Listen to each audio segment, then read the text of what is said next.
mais recente pesquisa do IBGE, 44,2% da população se declaravam brancos, 46,7% pardos e 8,2% pretos.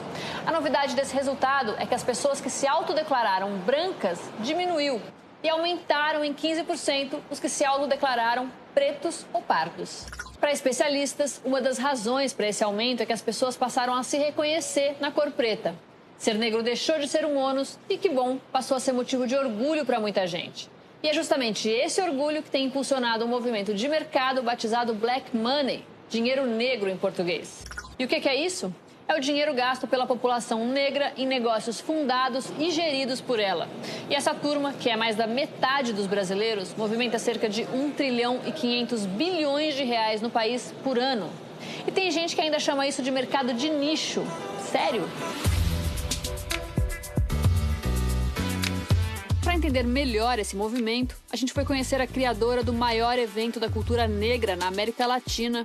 A gente recebe uma média de 100 a 120 empreendedores, uma circulação monetária de mais de 4 milhões. Esse empreendedor que viu em um episódio de racismo a chance de abrir o seu próprio negócio. Já estamos em 15 países e mais de 70 cidades. Essa pesquisadora que criou uma empresa para identificar o perfil do consumidor negro. Uma vez que a pessoa faz parte do público-alvo e de fato consegue participar e responder o questionário, ela é remunerada com um pouco de dinheiro. Esse casal que criou um clube de assinatura com produtos feitos por afroempreendedores da periferia. E a gente vem numa crescente aí de aproximadamente 15% ao mês. E o maior evento de gastronomia africana de Nova York. They have a direct impact on creating more visibility for these businesses. O Mundo S.A. começa agora.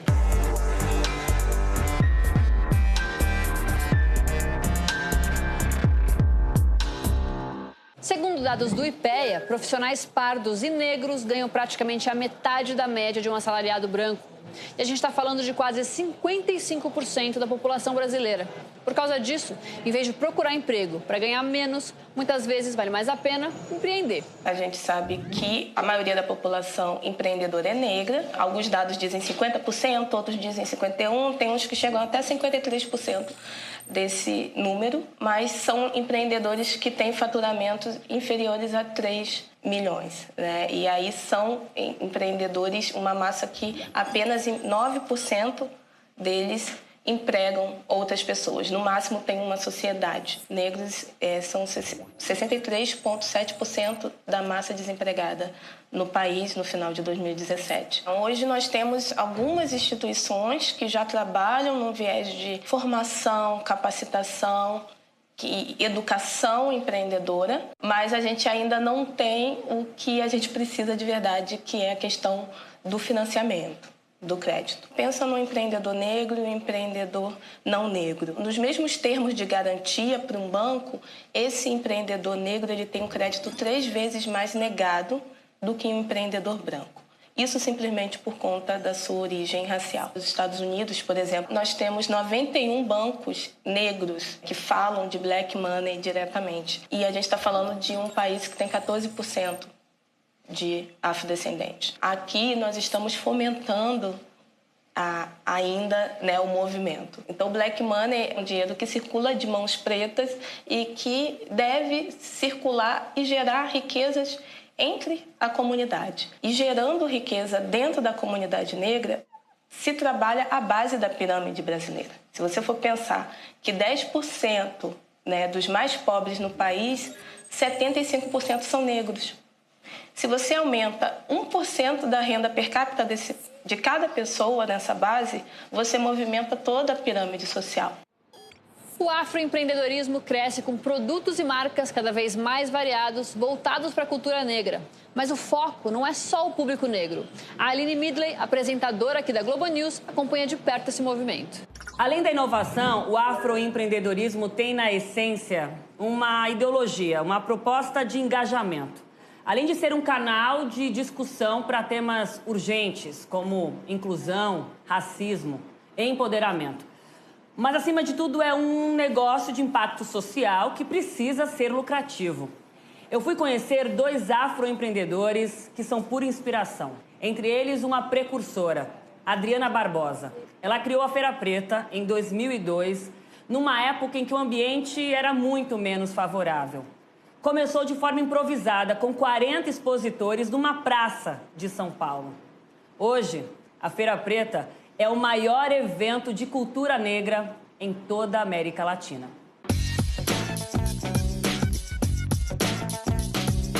Nesses últimos anos, mais de 150 mil pessoas que a gente mobilizou do Brasil inteiro. A gente recebe uma média de 100 a 120 empreendedores também, olhando o território nacional. Uma circulação monetária de mais de 4 milhões a partir de venda desses empreendedores, né? Essa virada para o AMB, como é que ela foi possível, Adriana? Quem se juntou a você nisso? Então, essa virada aconteceu de uma forma bastante orgânica, vendendo quentão e vinho quente 6 meses antes. E com o dinheiro que a gente arrecadou, a gente pagou os 10% de reserva do espaço. Torcendo para depois o evento se pagar. Sim, mas aí eu recebo um e-mail de uma ONG chamada Artemisia, que financiava jovens empreendedores. E aí a feira começa a entrar no ecossistema de negócios de impacto. É quando a gente desenvolve o plano de negócios, olha para o modelo da Feira Preta e vê qual é o modelo de receita. É um negócio de impacto social, mas precisa gerar riqueza. A primeira edição da Feira Preta teve um investimento de R$20 mil.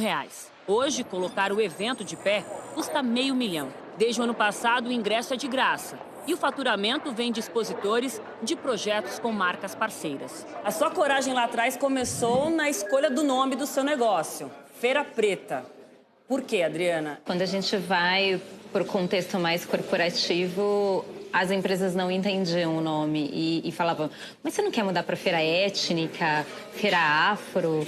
Por que Feira Preta? Eu falei, porque a gente está reafirmando uma posição muito clara do que a gente quer, qual é o nosso posicionamento, o que a gente quer trazer enquanto questão. Foi uma longa jornada de defesa e de muita argumentação. A feira acontece uma vez por ano na capital paulista, em 2 dias. Já teve edições no Rio de Janeiro e em São Luís. Recebe entre 10 e 20 mil expositores nas áreas de moda, gastronomia, música, design, tecnologia. Adriana, para onde vai a Feira Preta? Qual é o futuro? Chegar na Colômbia, que eu acho que é a segunda maior população negra das Américas, depois Estados Unidos, junto com a África, os países de língua portuguesa. Hoje você tem um mercado estabelecido, que podem não olhar para ele, mas é fato, ele existe. Tem negros que se declaram como negros e à medida que essa população se autodeclara, ela vai procurar produtos e serviços que têm a ver com a sua especificidade. E você tem do outro lado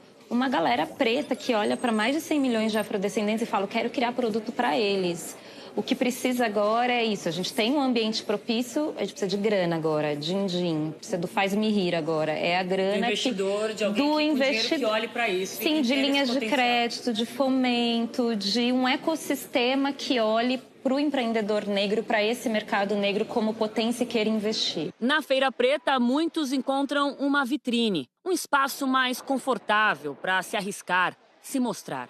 Foi ali que, em 2016, a Diaspora Black foi lançada. Outra pioneira, a primeira rede de anfitriões e viajantes interessados em vivenciar e valorizar a cultura negra. Você pode ir ao Pelourinho, você pode ir a um terreiro, mas a gente permite algo que vai além. Você quer comer o acarajé. Onde você vai em São Paulo comer um acarajé? Você pode ir num espaço e viver a experiência do acarajé, Saber como o acarajé é feito, quais ingredientes. Quem trouxe ele para São Paulo? Quem trouxe ele para São Paulo, quanto de emprego aquele acarajé gera. E isso é fantástico, Olha, nós crescemos bastante, nós temos 7 meses de fato do site estar fazendo as negociações, Nós temos alguns produtos como acomodações compartilhadas, como experiências, e dentre as pessoas que oferecem acomodações e as pessoas que estão viajando, nós temos já cerca de 1.500 clientes. Já estamos em 15 países e mais de 70 cidades. Teve um crescimento muito maior do que a gente esperava num período muito curto. Nós começamos sem nenhum tipo de investimento, senão os nossos cartões de crédito. E, num primeiro momento, fizemos uma campanha de crowdfunding. Nós temos a meta de, em 2 anos, ter aí mais de 80 países representados. Bela meta. Estamos chegando lá. Hoje, o objetivo também é prosperar como a única startup de afroempreendedorismo acelerada na Estação Hack, um centro para inovação criado pelo Facebook em São Paulo. Nosso negócio, ele é um negócio de impacto social, porque ele foca uma população que é mais da metade da população desse país, porém são 110 milhões de brasileiros que não se veem no mercado de consumo, né? Não se veem representados aí em produtos e serviços. A Diaspora Black quer resgatar a memória negra em experiências turísticas. Nas redes, seleciona parceiros e conquista clientes. 70% dos nossos clientes são mulheres negras. O que isso representa para a gente? As mulheres negras estão na base da pirâmide. Ou seja, a gente não só possibilita mulheres negras de se encontrarem, de viajarem, de se empoderarem pela possibilidade de ter uma plataforma segura para viajar e conhecer lugares, mas também de mobilizar a economia dessas mulheres, que muitas abrem suas casas para receber outras mulheres. E a história só melhora quando a gente descobre que a ideia por trás da Diaspora.Black nasceu de uma experiência racista que o fundador teve lá em 2011. Eu alugava um quarto na minha casa e ali eu tive uma experiência muito ruim. E daquela experiência de rejeição, né, de um casal que não quis ficar na minha casa, eu percebi que não dava para viver isso. Identifiquei que aquele não era um problema só meu, que era um problema coletivo e que nós, quanto uma população, precisávamos de serviços que nos blindassem de viver essas experiências. E ainda no tema coletividade, o Carlos se juntou a 2 sócios, Antônio e André. Um geógrafo, um jornalista e um designer. Os primeiros cartões de visita acabaram de chegar. A ideia é que seja uma empresa de afroempreendedores, não só de negros, mas que sejamos um ambiente de maioria negra, pelo menos na nossa empresa. Para a gente ganhar dinheiro, teu negócio, ganhar dinheiro e ainda fazer uma baita diferença, deve ser uma sensação muito boa, não? É genial. Uma das regras básicas para empreender é saber exatamente quem é o seu público. É com essa informação que uma empresa pensa na melhor estratégia de comunicação e sabe se o produto está bem direcionado ao consumidor dela. Para isso, as marcas recorrem às pesquisas de mercado. O João Mostacada foi conhecer uma empreendedora que decidiu abrir um serviço de pesquisa voltado para o consumidor negro brasileiro. Algo que, acredite, ainda não existia por aqui. O Painel BAP é o primeiro painel de consumidores afro-brasileiro. Então, é uma plataforma onde pessoas de diversos perfis se cadastram para participar de pesquisas de mercado e serem remuneradas por produtos e serviços de afroempreendedores. De onde surgiu essa ideia? Eu fui estudar fora do Brasil e trabalhei numa startup que era um painel de consumidores. Eu me apaixonei. E aí, em 2016, eu trabalhava numa empresa e eu fui discriminada.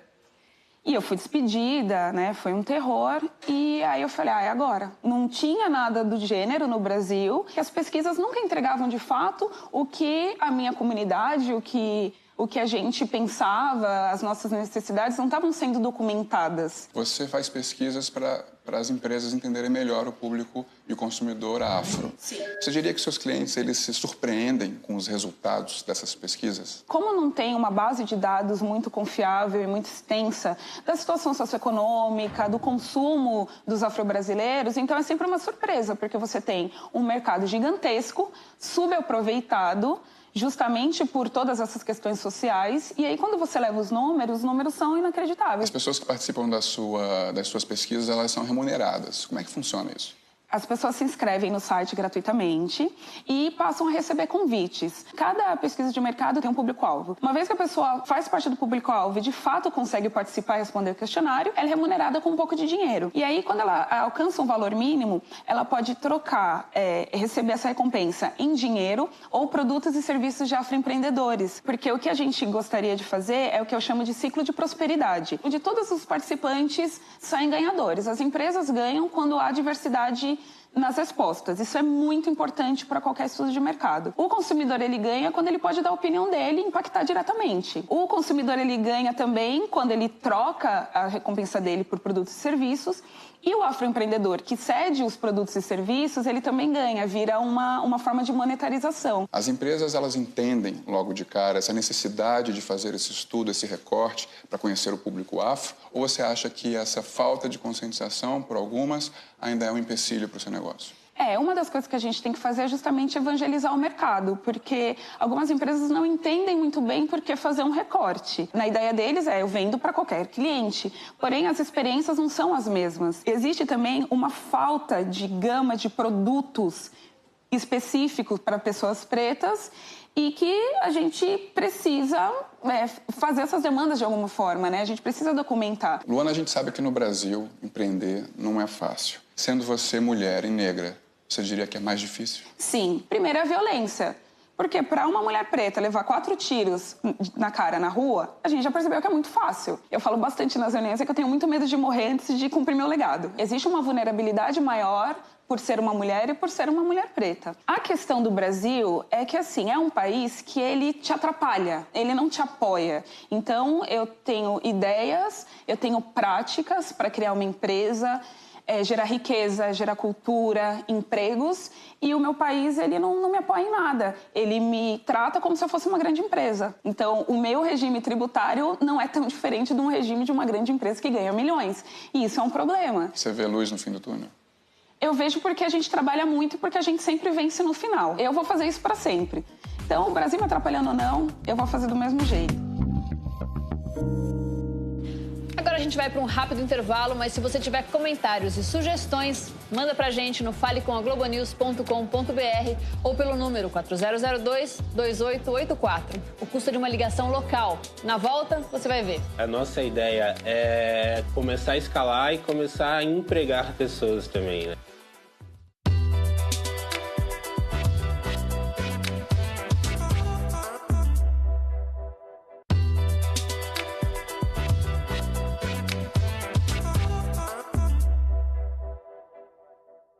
No programa de hoje, como o afroempreendedorismo vem ganhando força no país e no mundo.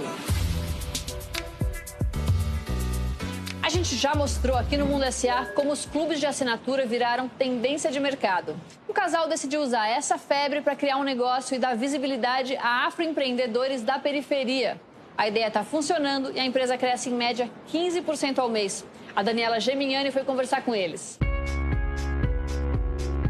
O Clube da Preta é o primeiro box por assinatura feito de moda afro e todos os seus acessórios. A gente tenta fazer uma conectividade entre os empreendedores afros, que a grande maioria está na periferia, e levar isso na casa dos nossos clientes através de uma assinatura mensal recorrente com uma caixa cheia de coisas legais. E qual foi o investimento inicial para tirar o Clube da Preta da ideia e fazer funcionar? Foi um investimento muito mínimo, assim. Foi muita coisa de amizade. E aí a gente pode colocar, sei lá, R$3.500, que foi os primeiros produtos que a gente começou a comprar, assim. São 25 empreendedores parceiros. Eles vendem para o Clube da Preta por atacado ou em consignação. Nesse último caso, ficam com até 30% do valor da venda. Quais são os modelos de assinatura do Clube da Preta? Atualmente a gente está com 2 modelos de assinatura, né, que é um que a gente chama de plano básico, que vem itens básicos para você compor um look, né?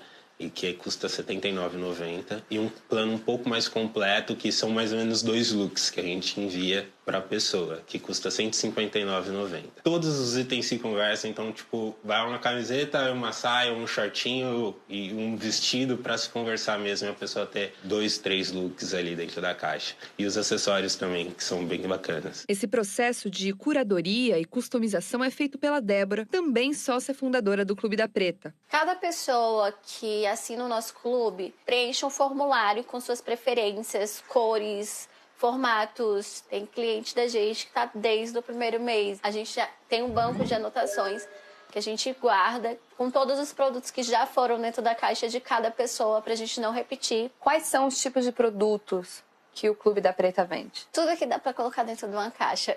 Tem livros que vão, tem cerveja, tem brinco, acessório, turbante. Tudo que a gente acha interessante, que as pessoas vão gostar, a gente tenta encaixar em cada mês, assim. O Clube da Preta entrega para todo o Brasil e tem planos de exportar ainda este ano. A logística é um desafio. É uma dificuldade bem grande. Infelizmente, hoje a gente só depende de um local que é logístico. É uma crítica meio que social também contra a empresa que monopoliza todo esse mercado. E aí a gente acaba tendo que achar outros meios. Quantos clientes, quantos assinantes o Clube da Preta tem hoje? A gente está batendo no 100º cliente já, graças a Deus. E a gente vem numa crescente aí de aproximadamente 15% ao mês. A gente está passando por um processo de aceleração. A gente quer fechar o ano com aproximadamente 400 clientes recorrentes, que cumprem todos os meses. E o mais bacana de comentar aqui é que cada empreendedor tem pelo menos mais 5 pessoas que ajudam ele por trás. Então eu estou fazendo uma cadeia realmente de monetização, sabe? Eu ajudo muita gente. Há 6 anos acontece em Nova York a Semana da Gastronomia Africana. Mais de 25 restaurantes celebram a tradição culinária de países africanos com mostras de arte, música e, claro, muita comida. What we've done over the years is create this space where we're able to popularize African cuisine and cuisine from different parts of the diaspora here in New York City. That has a direct impact on food tourism in Africa. And by logic, it has a direct impact on economic development on the continent. Por esse motivo, em 2012, o empresário nigeriano Akin Akinsanya criou a African Restaurant Week de Nova York. Well, African Restaurant Week started as a way to showcase our culture, create an opportunity to highlight our restaurants, our small businesses, our chefs, our community, and give an opportunity for businesses in this community, give them a platform for them to be able to showcase what they do through food and culture. A Semana Africana começou com 8 restaurantes. Hoje já reúne 25 estabelecimentos. O Café Rudi é um deles. So how did you get involved with African Restaurant Week? I think that, there's New York Restaurant Week, there's all these different kind of weeks, but I think to have an African Restaurant Week is something that's really important and paramount for the culture. And maybe restaurants that you wouldn't normally go to or couldn't afford to go to, people that are super curious are like, you know what, let me come out and do a 3-course African meal at an African restaurant. Akin conta que o evento traz 8 mil clientes a mais para restaurantes africanos, um aumento de 30% no movimento. Basically, the businesses that are being part of African Restaurant Week have seen tremendous growth. They have a direct impact on creating more visibility for these businesses. Durante a Semana Africana, entrada, prato principal e sobremesa custam $29. Em média, 20% mais barato do que o cardápio convencional. You get our regular menu, but you also get a 3-course prefix menu inside that's only African dishes. So what we do is we measure how much of the prefix that we're selling. What it does for us is it's an introduction. It's an introduction for most people into those dishes. So where we measure that is how many of that we're able to kind of sell during African Restaurant Week. But what we aren't able to measure directly, but we know it has a halo effect, is that someone that's like, oh, I've had the yassa for the first time, I've had the ceviche, I've had the mafe, are like, oh, I'm going to come back and get that dish. You know what I mean? So it's a way to introduce people again and get people excited as well to maybe something that they would not normally eat. Ter acesso a crédito é fundamental para que empreendedores negros consigam alavancar seus negócios. E as grandes empresas que sempre falaram só com brancos perdem muito quando deixam de se comunicar também com os negros. De novo, a gente não está falando de um nicho, a gente está falando da maior parte dos consumidores do país. O Mundo S.A. de hoje fica por aqui. Se você quiser rever esse ou outro episódio, baixe o Globo News Play e assista onde e quando quiser. A gente volta na próxima semana com mais histórias de empresas e mercados que viraram tendência. Tchau!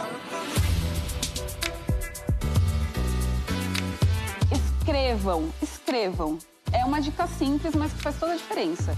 Se você tem uma ideia, coloca ela no papel. Porque se você se comprometer a, no mínimo, escrever, você já vai estar se comprometendo com o seu negócio. A documentação, ela importa porque é isso que vai fazer você existir no tempo. Se a gente só conversa, só troca informações de forma oral e não documenta, aquilo pode se perder. Então, a dica que eu dou para todos os empreendedores: escrevam.